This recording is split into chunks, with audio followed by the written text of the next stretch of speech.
ज्ञान YouTube channel में जुड़े हुए सभी सत्संगी जनों एवं प्रबुद्ध श्रोताओं का स्वागत है। सभी का अभिनंदन है और सभी को मेरा प्रेम पूर्वक जय शिव। सांख्य शास्त्र के पिछले आख्यान में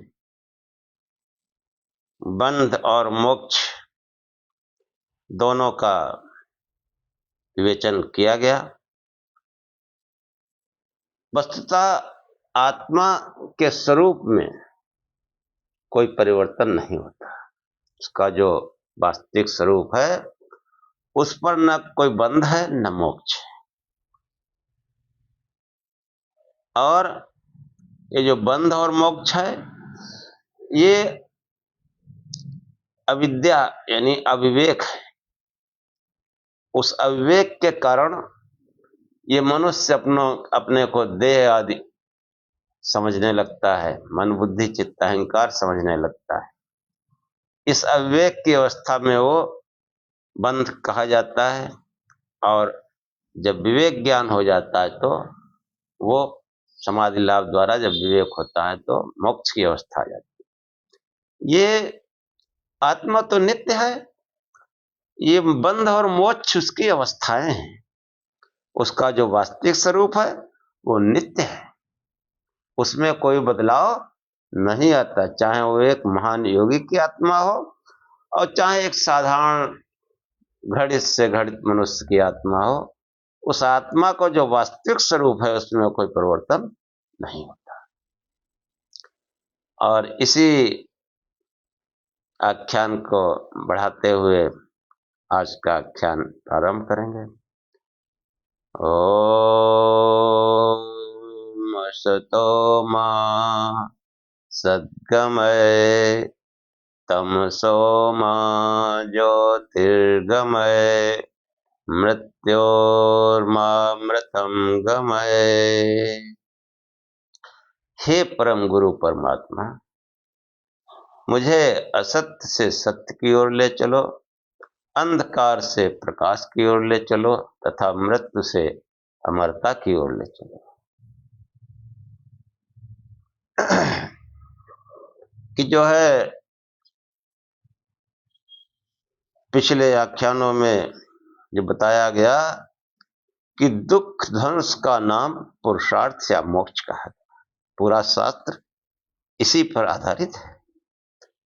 जो है मैंने पहले भी कहा कि शास्त्र का जो प्रथम सूत्र है वो हमेशा माइंड में फीड रखो, उसके हिसाब से इसको समझने का प्रयत्न करो कि अथ त्रिविध दुख अत्यंत निवृत्ति अत्यंत पुरुषार्थ। कि जो है दुख का ध्वंस, दुख का जो ध्वंस है उसका नाम पुरुषार्थ या मोक्ष कहा गया, अत्यंत पुरुषार्थ। इस अंतराय ध्वंस को, अंतराय जो अभी पीछे बताए गए, अंतराय मतलब जो बाधक हैं, कि जो है अंतराय को, वो जो बाधक तत्व है उनके ध्वंस को मोक्ष बता रहे हैं। इसमें क्या, इसमें कोई विरोध है? नहीं, विरोध नहीं है। यदि बंध मोक्ष व्यवहार मात्र होने से मिथ्या है तो मोक्ष की पुरुषार्थता कैसे? सूत्रकार इस आशंका का जो है निदान करते हुए महर्षि कपिल कहते हैं कि जो है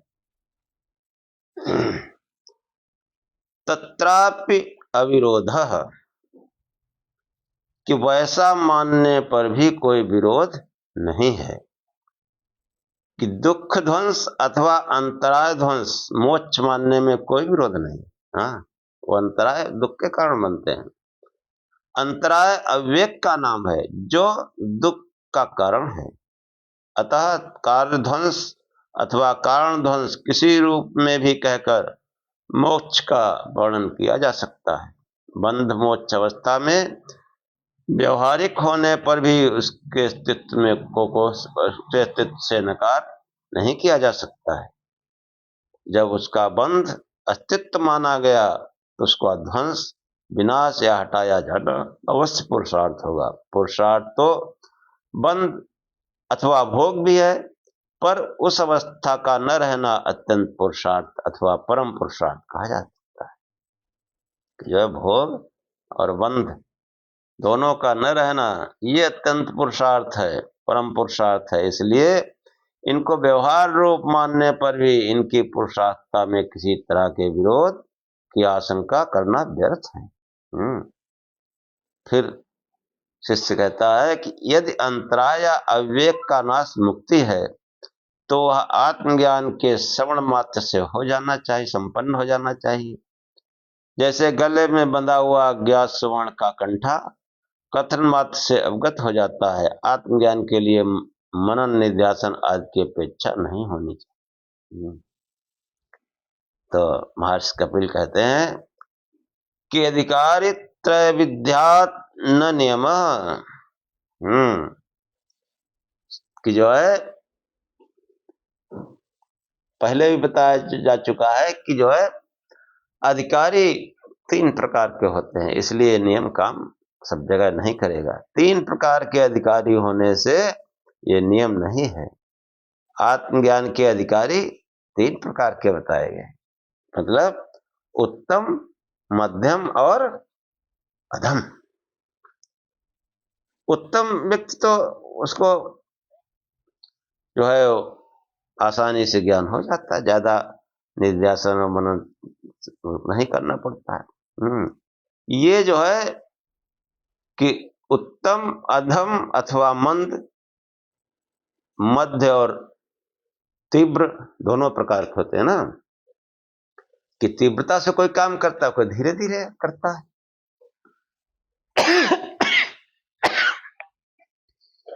तो जो तीव्र करता है उसको जल्दी सिद्धि हो जाती है, समाज सिद्धि। धीरे धीरे लगा रहता है उसको समय लगता है। कि जो है यह नियम नहीं है कि प्रत्येक अधिकारी को श्रवण मात्र से आत्मज्ञान हो जाए। जो जन्मांतर से आत्म संस्कारों से युक्त हैं, ऐसे उत्तम अथवा तीव्र संस्कारी व्यक्तियों को श्रवण मात्र से आत्मज्ञान हो जाता है। अन्यों को ऐसा नहीं होता है। उन्हें मनन निध्यासन यम नियम आदि का पालन समाधि लाभ के लिए अन्य आवश्यक साधनों का प्रयत्न पूर्वक अनुष्ठान अपेक्षित रहता है। इसलिए यह आवश्यक नहीं है कि प्रत्येक अधिकारी को श्रवण मात्र से आत्मज्ञान हो जाए। इससे आत्मज्ञान के प्रति श्रवण का असामर्थ्य द्योतिक नहीं होता। श्रवण मात्र से जिनको विवेक ज्ञान दृढ़ नहीं हुआ, उन्हें उनकी दृढ़ता के लिए क्या करना चाहिए? तो कितना सुंदर प्रश्न। किस और हम लोग सुन के ही आत्मज्ञानी बन जाते हैं। तो श्रवण मात्र से आत्मज्ञान, हम लोग वो उत्तम अधिकारी नहीं हैं, हम लोग सामान्य लोग हैं, मध्यम क्वालिटी की बुद्धि है हमारी। तो जो है श्रवण मात्र से जिनको विवेक ज्ञान दृढ़ नहीं हुआ, उन्हें उसकी दृढ़ता के लिए क्या करना चाहिए? तो आचार्य जो है बताते हैं कि दाढ़र्यार्थ मुत्तरेशम, दाढ़र्यार्थ मतलब दृढ़ता के लिए श्रवण से अगले मनन निध्यासन आदि का प्रयोग करना चाहिए।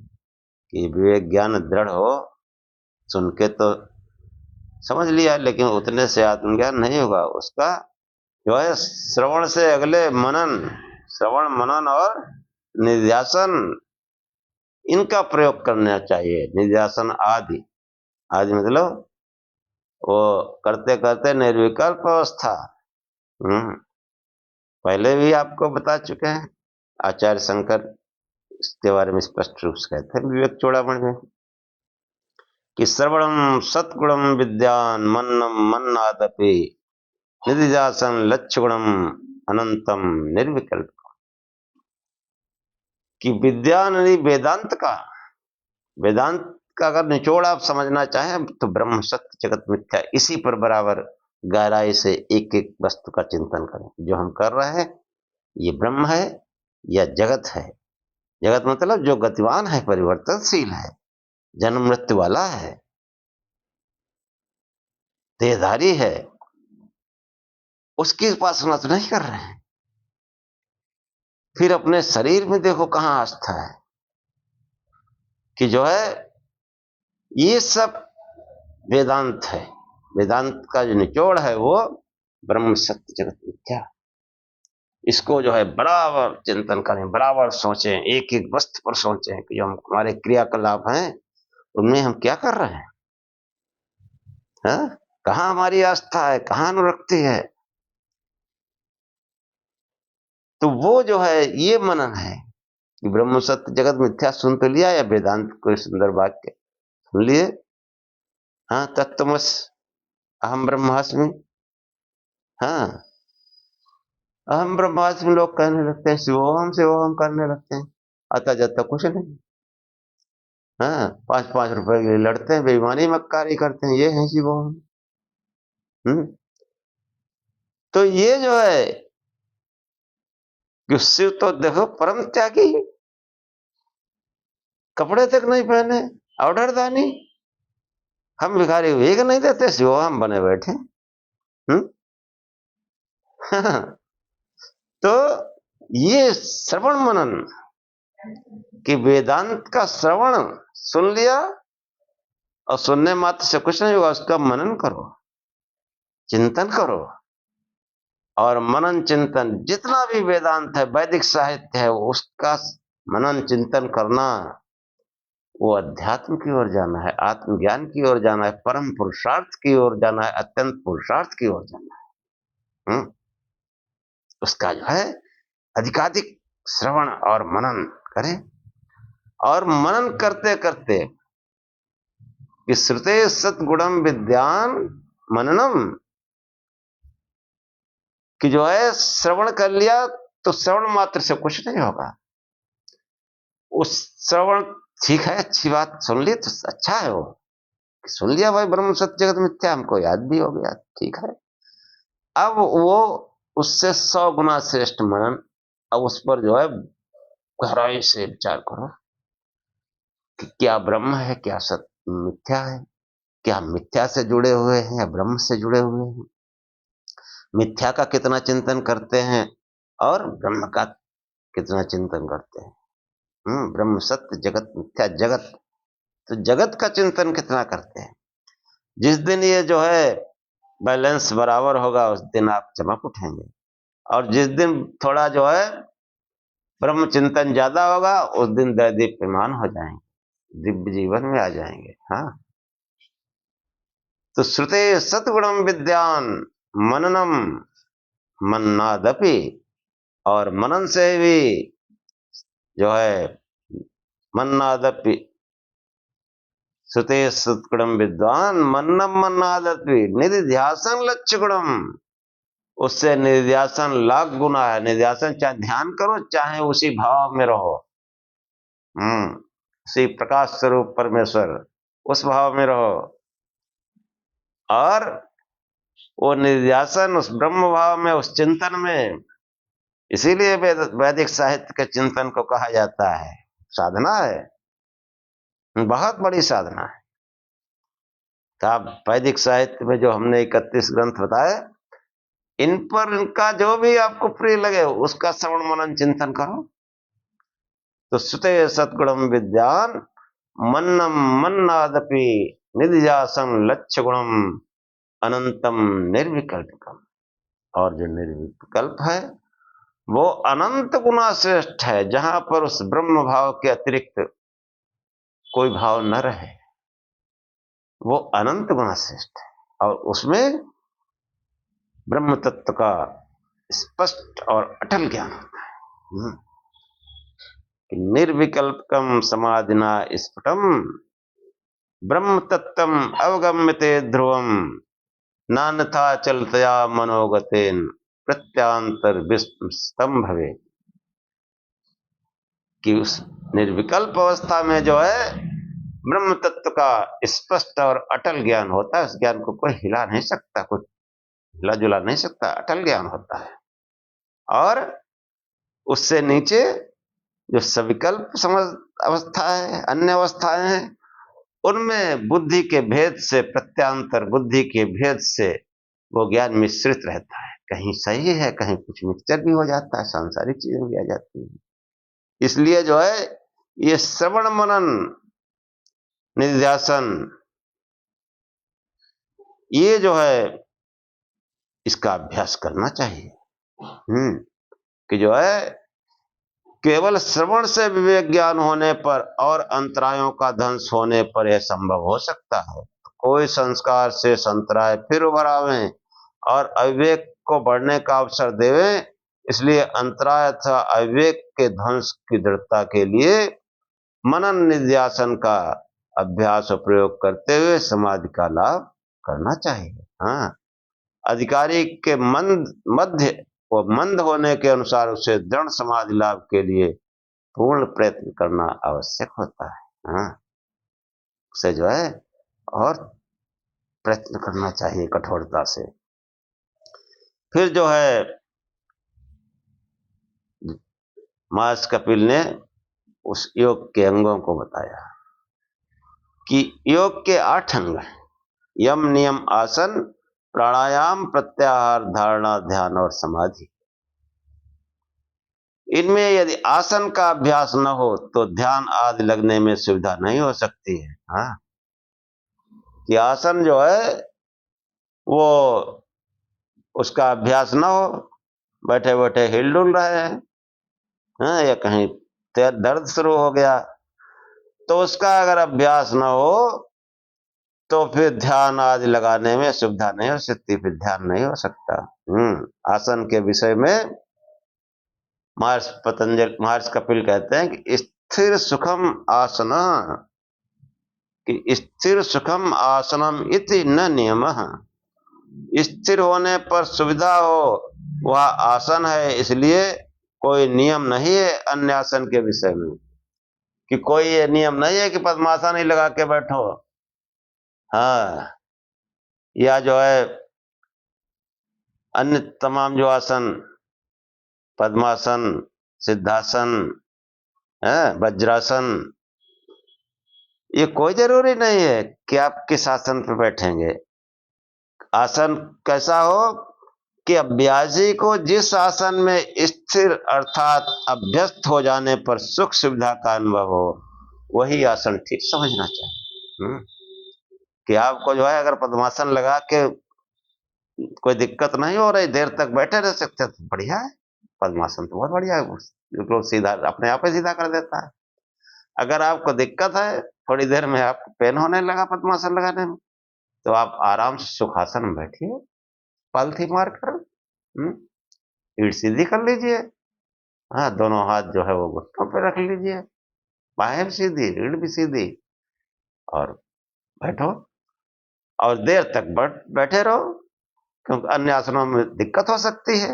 अगर दिक्कत नहीं है तो उनमें बैठिए, और अगर दिक्कत है मतलब जिस आसन पर आप सुखपूर्वक बैठ सकें, कि स्थिर सुखम आसनम इति, स्थिरता से सुखपूर्वक, स्थिर मतलब देर तक, और सुखपूर्वक, सुखपूर्वक मतलब जैसे बैठे, अब कोई हमको दर्द हो रहा, कोई दिक्कत हो रही है, नहीं, वो शासन कोई नियम नहीं है, जिस पर जो है सुखपूर्वक बैठने में आपको बहुत आसान महसूस हो और देर तक स्थिर रहे, मतलब हिले डुले ना। हाँ, तो ऐसे आसन पर जो है सुखपूर्वक मतलब ऐसा जमीन में बैठेगा तो छिदेगी, कोई हार्ड नीचे डाल लिया वो भी आसन है, कि मालूम पड़ा कोई ऐसा आसन डाल लिया नीचे वो छिद रहा है, इसलिए जो कंबल वो बढ़िया, या जो मतलब थोड़ा सा बैठने में आसानी हो, और ऐसा भी ना हो कि मतलब 6 इंच मोटे गद्दे बैठे वो ठीक से बैठ नहीं, वो हिल डुल रहा, स्थिर नहीं रह रहा। तो कोई कंबल वंबल 2 परत 3 परत करके बैठो आराम से, नीचे जमीन छिदे ना। बाकी कोई नियम नहीं है, आप जिस आसन पर सुखपूर्वक देर तक बैठ सकते हैं बिना हिले डुले वही आसन है। और अभ्यासी को जिस आसन में स्थिरता अभ्यास हो जाने पर सुख सुविधा हो का अनुभव। हाँ,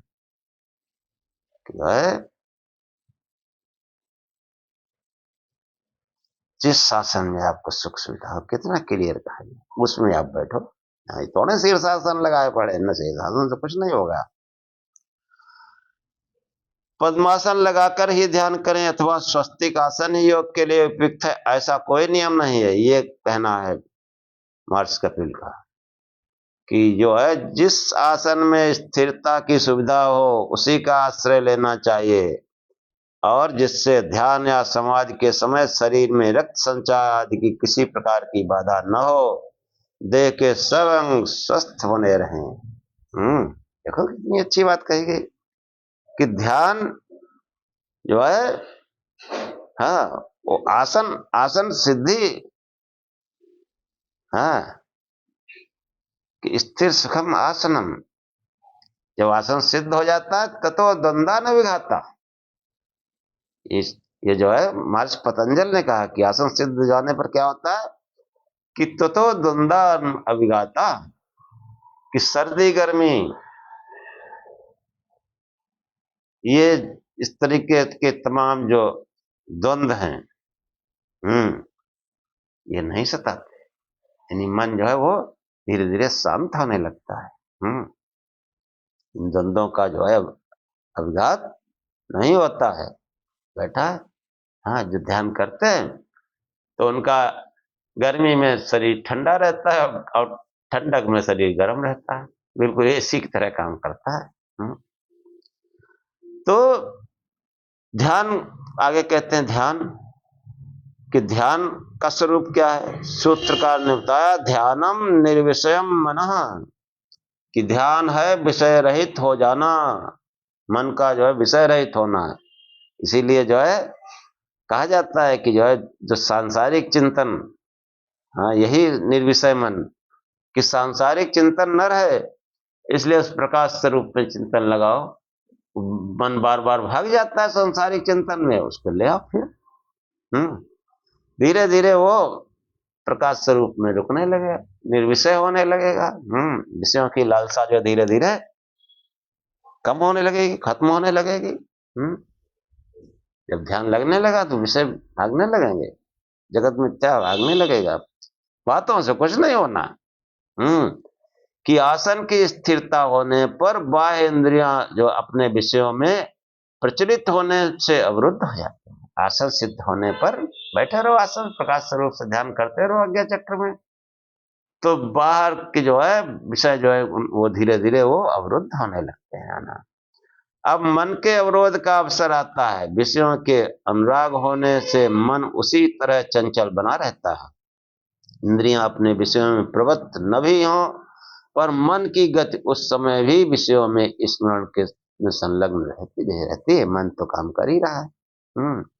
इंद्रियां आंखें बंद कर लिए, सब कुछ है, एकांत में बैठे हैं, लेकिन मन फिर भी संलग्न रहता है। तो इसलिए जो है अभ्यासी को आवश्यक है कि मन को विषयानुराग से हटाकर आत्म चिंतन में लगाएं, आत्मा के चिंतन में लगाएं, आत्मा के चिंतन। और आत्मा का स्वरूप बता चुके पहले, स्वयं आत्मा स्वयं ज्योति,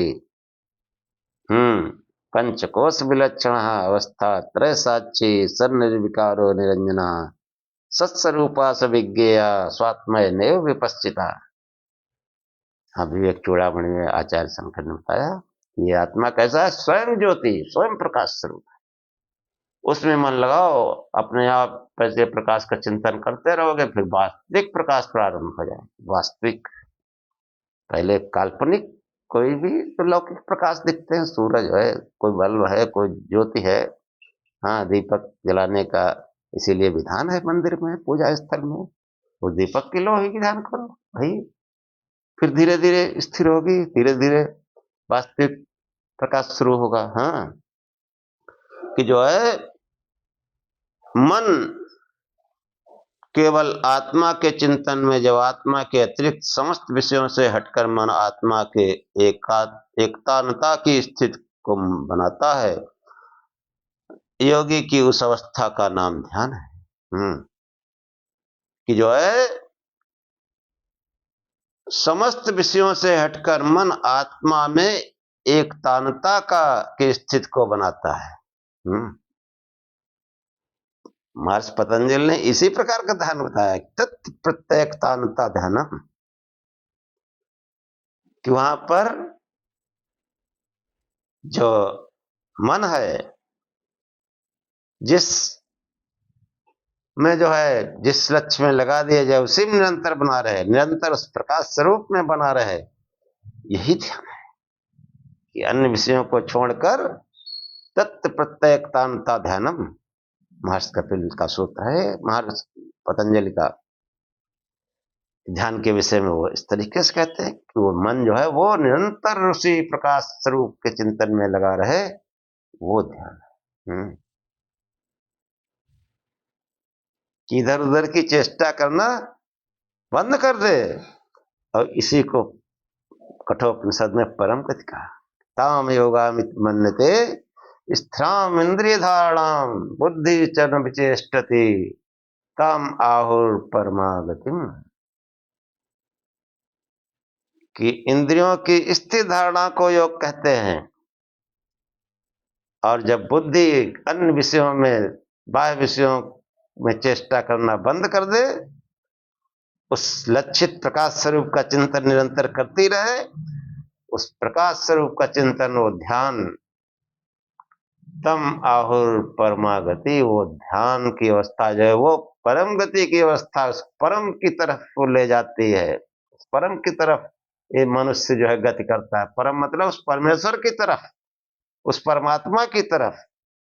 तम ताम योगामित मन्यते स्थिराम इंद्रिय धारणाम बुद्धि च न विचेष्टति ताम आहुर परमागतिम, उसको परम गति कहते हैं। हाँ, यह परम गति है। ढोंगियों पाखंडियों कुछ पता ही नहीं है परम गति होती क्या है, दुनिया भर का पाखंड बनाए घूमते हैं। इसलिए जो है वैदिक साहित्य को पढ़ो, उसका मनन चिंतन करो, देखो फिर भगवान की कैसी दया होती है। कि जो है योगी की उस अवस्था का नाम ध्यान है। इसमें मन बाह्य विषयों से सर्वथा रहित हो जाता है, वहां केवल आत्मचिंतन निरंतर निर्बाध चलता है। उसको ध्यान कहते हैं। कि आत्मा प्रत्येक अवस्था में जब असंग एक रस है, तब ध्यान आदि के लिए प्रयत्नशील होने का क्या प्रयोजन। ऐसी जो है लोग तरह तरह के तर्क आशंका भी करते हैं। महर्षि कपिल जो है इस आशंका का समाधान करते हुए कहते हैं कि वह थापि अविशेषश्च एद्नैव उपरागम निरोधादि विशेषः। कि उभयथा अपि, उभयथा मतलब ध्यान लगने या न लगने, दोनों अवस्थाओं में आत्मा समान है। हाँ, आत्मा क्या फर्क पड़ता है, ध्यान लगे हमारा या न लगे, आत्मा तो नित्य है, वैसे ही है, उसमें कोई परिवर्तन नहीं। अविवेक है, इस अविवेक के कारण ये शरीर है, और जिसमें हमारी भयंकर आस्था है, और संसार है उसी अविवेक के कारण, उसमें भी हमारी भयंकर आस्था है, सबसे ज्यादा शरीर में आस्था है। यही अविवेक है। शरीर साधन है, इसमें अनुरक्त रहना यही अविवेक है। साधन है ये, उस भोग और वर्ग दोनों का साधन है, लेकिन इसमें अनुरक्त रहने की कोई आवश्यकता नहीं। अनुरक्त उस आत्मा में रहो, उस आत्मचिंतन का ध्यान करो। हाँ, यही जो है परम पुरुषार्थ है, अत्यंत पुरुषार्थ है। कि जो है महर्षि कपिल कहते हैं उभयथापि अविशेषश्च नैव नैवम उपराग निरोधात् विशेषः। ध्यान लगने या न लगने दोनों अवस्थाओं में भी आत्मा समान है। यदि ऐसा कहो तो यह कहना ठीक नहीं। इस प्रकार ध्यान आदि द्वारा क्लेश आदि के निरोध से विशेष अवस्था का अनुभव होता है। हाँ, वो जो अविद्या अस्मिता राग द्वेष क्लेश बताए गए, और जो अंतराय वो जो है उनका हट जाना, यही जो है उस विशेष अवस्था का उस मुक्त अवस्था का अनुभव कराते हैं। ध्यान आदि की अवस्था प्राप्त हो या न हो, दोनों स्थितियों में आत्मा की कोई विशेषता नहीं देखी जाती है। वह असंग होने के कारण प्रत्येक अवस्था में समान रूप रहता है। फिर ध्यान या समाधि की क्या आवश्यकता है, ऐसी आशंका यदि कोई करे तो महर्षि कपिल कहते हैं कि उसका ये आशंका करना ठीक नहीं, क्योंकि क्लेश कर्म आदि अनेक विषयोपराग एवं वासनाओं के निरोध हो जाने से आत्मा की विशेष स्थिति का सता अनुभव होता है। हाँ, कि जो है ये जो है नाना प्रकार के विषय अनुराग, इनके जो है निरोध हो जाने से उस आत्मा की विशेष अवस्था का अनुभव होता है। यह ठीक है कि आत्मा सदा असंग एक समान है, उसमें किसी तरह के विकार या परिणाम की संभावना नहीं, परंतु अविवेक के कारण, हाँ बार बार कहते हैं महर्षि कपिल, अविवेक के कारण, अविवेक के कारण जब वो प्रकृति के संपर्क में रहता है तो विविध क्लेश आदि का अनुभव करता है। जब सांसारिक प्रकृति, प्रकृति मतलब मूल प्रकृति, कुछ नहीं, तुम सतोगुणी रजोगुणी तमोगुणी यही बकते रहते हैं, ध्यान नहीं करते, तो है तो आत्मा के संपर्क में, या सतरजतम से जो रचनाएं हुई है उनमें अनुरक्त, चाहे कोई अवतार हो चाहे कोई देवी देवता हो, सीधी बात सुनो, वो सब सतरजतम से देहधारी है, उनमें अनुरक्त होने से कैसे वो अवस्था प्राप्त होगी मुक्त की। हाँ, कोई जन्मा, कोई शाश्वत, जन्म मृत्यु रहित, उस इष्ट का जब चिंतन करेंगे तब वो अवस्था की प्राप्ति। वही जो है, वही परमात्मा, वही मुक्ति का दाता है, वही निर्वाण का दाता है, उसी का वेद, उसी के स्वरूप का वर्णन करते हैं, अन्य किसी का नहीं।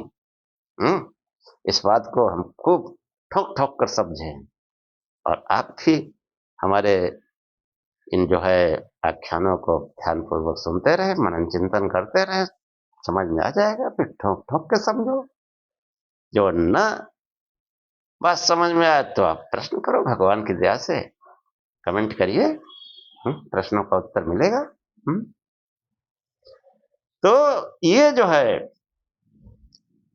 क्लेश आदि का अनुभव करता है, यह स्थित विवेक के हो जाने पर नहीं रहती, वह विवेक समाधि आदि के लाभ से प्राप्त होता है, इसलिए ध्यान व समाधि के लिए प्रयत्न करना आवश्यक है। कि हम क्लेशों से छूटना चाहते हैं, दुखों से छूटना चाहते हैं, और वो छूट नहीं सकते, कोई उपाय नहीं, केवल विवेक जागृत हो। और विवेक कैसा हो, समाधि लाभ के द्वारा जो विवेक जागृत हो। हाँ, खाली रट लेने से नहीं, ब्रह्म सत्य जगत मिथ्या, लगे जगत में ही 2-2 पैसे के लिए झगड़ा कर रहे हैं और कहते हैं ब्रह्म सत्य जगत मिथ्या। पूरी तरह संसार में रमे हुए हैं। तो जब तक प्रकृति से संपर्क है तब तक जो है दुख, राग, द्वेष, सुख सब बने रहेंगे, इससे कोई मुक्ति का कोई उपाय नहीं है। ध्यान के द्वारा, समाधि लाभ के द्वारा इन अवस्थाओं से छुटकारा पा सकता है, उस तीव्र दुख की अत्यंत निवृत्ति हो सकती है। इसलिए जो है वो ध्यान भोग अवस्था में आत्मा के जिस साक्षात्कार का अनुभव नहीं होता, वो ध्यान अथवा समाधि अवस्था में हो जाता है। यही उस अवस्था की विशेषता है। कि असंग आत्मा में विषयोपराग कैसे हो जाता है। अब हाँ, देखो कितना अच्छा प्रश्न किया कि असंग आत्मा में विषयोपराग कैसे हो जाता है। तो महर्षि कपिल कहते हैं कि निसंगे अपि उपरागो अविवेकात्, असंग आत्मा में भी क्लेशाद विषयों का जो है संबंध हो जाता है अविवेक से। अविवेक के कारण जो है ये संबंध हो जाता है। निसंग आत्मा में विषयोपराग अविवेक के कारण होता, आत्मा अविवेक से प्रकृति के संपर्क में आता है। यही आत्मा का विषयोपराग या भोग अवस्था है। जब प्रकृत पुरुष के भेद का साक्षात्कार हो जाता है तब ये अवस्था नहीं रहती। उस समय आत्मा स्वरूप में स्थित होता है, और इस स्वरूप में स्थित होना जो है यही मोक्ष है, यही अत्यंत पुरुषार्थ है। और फिर सूत्रकार कहता है जो है उपराग का स्वरूप क्या है। तो महर्षि कपिल कहते हैं कि जवा स्फटिक योरिव नोपराग किंतु अभिमान, कि जवा और स्फटिक के समान बुद्धि का आत्मा में उपराग नहीं होता, परंतु अनुभूत रूप बोध होता है। जवा अथवा जपा यानी गुड़हल का नाम है जपा, कि उसका फूल गहरे लाल रंग का होता है। स्फटिक श्वेत यानी बिल्लौर पत्थर को कहते हैं। स्फटिक जो है सफेद और गुड़हल का फूल लाल होता है। जपा का फूल जब बिल्लौर के साथ रख दिया जाता है तो श्वेत बिल्लौर को भी लाल रंग का प्रतीत होता है। यहाँ पर जपा कुसुम और स्फटिक के परस्पर संसर्ग से स्फटिक में जपा के वर्ण का जैसा उपराग पड़ता है, वैसा उपराग सत्य और पुरुष के संसर्ग से पुरुष ने सत्य बुद्धि का नहीं पड़ता, किंतु बुद्धि के राग द्वेष वासना आदि धर्मों का आत्मा का अभिमान होता है। इंद्रिय और अंतःकरण साधनों के द्वारा आत्मा बाह्य विषयों की अनुभूति करता है, यही आत्मा के बाह्य का उपराग है। इससे आत्मा के वास्तविक स्वरूप में किसी प्रकार का अंतर नहीं आता है। वह शुद्ध चैतन्य स्वरूप सदा निर्बाध रहता है, वह केवल बाह्य विषयों का अनुभव करता है। अविरुद्ध जो है ने सूत्र पाठ जपा स्फटिक दिया है, अर्थ दोनों में एक ही है। कि जो है कि जवा स्फटिक योरिव नो परागा किंत्य अभिमाना, कि जैसे ये सफेद स्फटिक गुड़हल के लाल फूल के संपर्क आने में उसमें वो लाल लाल दिखने लगता है, ऐसे ही ये आत्मा जो है बिल्कुल स्फटिक की तरह श्वेत एकदम जो है वो एकदम शुद्ध, नितांत शुद्ध, बिल्कुल जो है प्रकाश स्वरूप,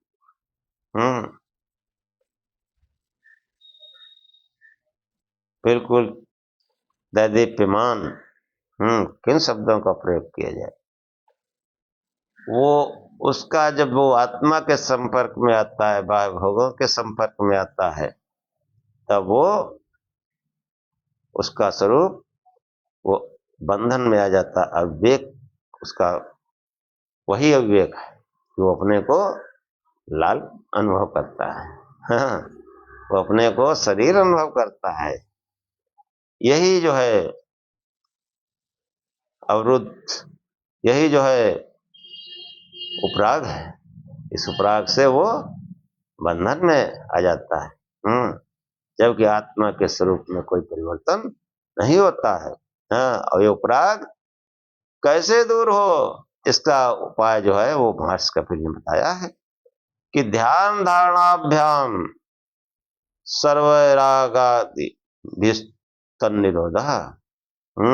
ध्यान और धारणा के अभ्यास से इन उपराग आदि का जो है निरोध हो जाता है। ध्यान और धारणा, धारणा कैसे, महर्षि पतंजलि ने इसको ज्यादा स्पष्ट किया है। क्योंकि मैंने कहा कि योग को समझने के लिए पहले सांख्य को पढ़ा।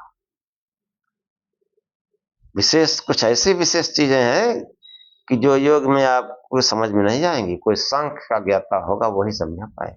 बाकी रट लीजिए, इसका सही उसके सिद्धांत जो है वो आपको सांख्य में मिलेंगे। इसलिए सांख्य का पढ़ना, मैं तो कहूंगा कि दर्शन को जब भी पढ़ना प्रारंभ करें तो सांख्य को पहले पढ़ लें, बाद में किसी और को पढ़ें। हाँ, तब वो सांख्य सबके मूल है, सबसे पहले सांख्य की रचना हो। जो भी घटतंत्र तत्समास जो भी आप समझे, लेकिन सांख्य सूत्र जो इकट्ठे किए गए वो मूलतः रचना तो कपिल की ही है। हाँ, हमारे विद्वानों ने इतना गूढ़ ज्ञान उसको एकत्रित करके सांख्य दर्शन बनाया। लेकिन इसके मूल में जो है कपिल का ही नाम चलता है। जो विद्वान होता है वो अपनी छाप नहीं लगाता। विज्ञान भिक्षु वगैरह जो हुए, उन्होंने देखो कितना सुंदर काम किया, फिर और भी तमाम विद्वान है। तो ये जो है निरंतर आपको जो है इसका मनन चिंतन करते रहना चाहिए। धारणा और ध्यान, धारणा क्या है कि देश बंध से चित्त से धारणा, कि जिस देश में चित्त को लगाए उसी में वो बना रहे, इधर उधर न भागे। यानी आज्ञा चक्र में प्रकाश स्वरूप से ध्यान कर रहे हैं तो धारणा से क्या होगा कि वो इधर उधर नहीं भागेगा, अन्य विषयों में नहीं भागेगा। जब तक भाग रहा है तब तक धारणा पक्की नहीं। और जब भागना जैसे ही बंद करेगा वैसे ध्यान प्रारंभ हो जाएगा। तत्प्रत्येकता ध्यानम, कि बुद्धि का निरंतर उसी प्रदेश में यानी आज्ञा चक्र में, और कैसा प्रकाश से उसे, कि उसी में निरंतर इस बुद्धि का जो है बने रहना, निरंतर उसी में लग जाना, बाह्य विषयों का चिंतन न करना, उसको ध्यान कहा गया। तो महर्षि कपिल कहते हैं कि धारणा और ध्यान, हाँ, और धारणा ध्यान जो है वो अभ्यास और वैराग्य से आता है। मतलब एक बार नहीं, एक बार बैठ लिए हो गया, अब नहीं हो पा रहा, और निरंतर बैठो। हाँ, निरंतर अभ्यास करो, रोज करो, सुबह शाम करो, और दिन में मौका लगे तो शिव शिव का जाप करो, शास्त्रों का चिंतन करो, किसी वेद मंत्र को उस पर विचार करो। हाँ, ये अभ्यास है। और वैराग्य, जब आप अभ्यास करेंगे, मनन चिंतन करेंगे, तो सांसारिक वस्तुओं से जो हमारा विशेष लगाव है, ये लगाव न रहे। सांसारिक वस्तुएं रहेंगी लेकिन उसमें हमारा कोई अनुराग या कोई उसमें अनुरक्ति नहीं है, इसको वैराग्य कहते हैं। बाकी मन तो फिर वो वही करता रहेगा कि ध्यान धारणा अभ्यास वैराग्य आदि भी तत्निरोधा, कि धारणा ध्यान अभ्यास वैराग्य। हाँ, देखो श्री कृष्ण जो है यही सांख्य वगैरह सब पढ़े हुए थे भाई। ऋषियों के आश्रम में 50 वर्ष तक ब्रह्मचर्य पूर्वक वास किया है। पाखंडियों ने कैसा कैसा प्राणों में जो है उनके चरित्र हनन किया है। महान योगी, उनका हम उनकी भगवत गीता नहीं पढ़ते, हम भागवत पुराण पढ़ेंगे, रास लीला करेंगे, राधे राधे करेंगे। अरे एको बार भगवत गीता में राधे राधे आया है? कैसा अज्ञान फैला रखा है। कोई हमसे बात कर ले आके।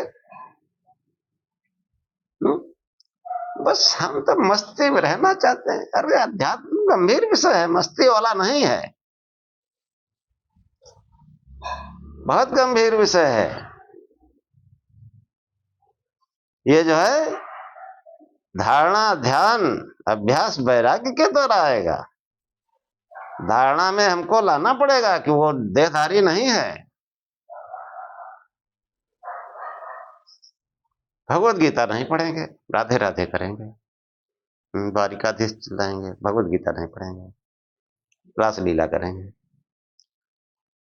हाँ, तो स्पष्ट कहते हैं कि अभ्यास कौन ते वैराग्य चग्रहित है। अभ्यास और वैराग्य के द्वारा उसको ग्रहण किया जाता है। ज्योत सामप्त ज्योति तमसा परम उच्यते।